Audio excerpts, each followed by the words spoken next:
Oleh karena itu jamaah sekalian, ini yang saya ceritakan. Saya mohon kalau anda lagi bersalawat, ingat itu semua. Nabi Muhammad bukan Nabi yang biasa. Nabi Muhammad adalah Nabi yang penolong kita nanti di hari kiamat. Seandainya kita masuk neraka Jahannam, masih ada harapan kita dapat syafaat Nabi Muhammad sallallahu.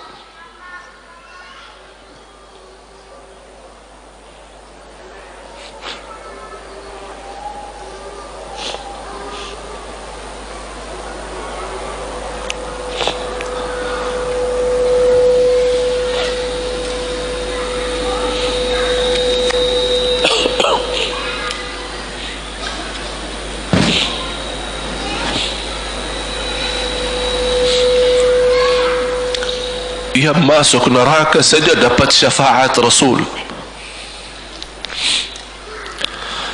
Jadi sejauh mana kita bisa mencintai beliau, sejauh mana kita minat mempelajari kehidupan beliau, sejauh mana kita mengenal sunnah-sunnah beliau.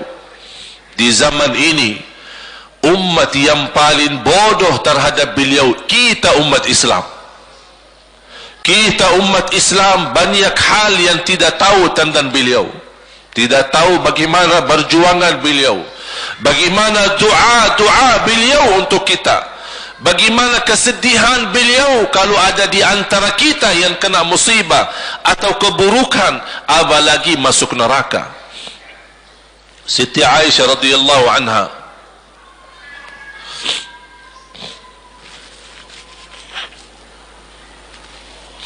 Siti Aisyah radhiyallahu anha pernah minta sama Rasul doa. Ya Rasulullah, tolong doakan saya.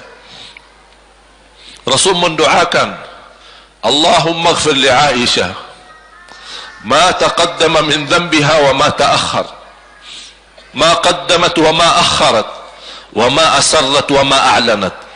Ya Allah, ampunilah dosa-dosa istriku Aisyah, dosa yang lama, dosa yang baru, dosa yang terang-terangan maupun dosa yang tersembunyi. Siti Aisyah mengaminkan doa Nabi Muhammad dan menangis dan bangga dan senang. Saking senangnya, saking bahagianya, dia tertawa sambil Rasul melihat Siti Aisyah. Senang wahai Aisyah? Apakah kamu senang dengan doaku? Kata Siti Aisyah, bagaimanakah aku tidak senang?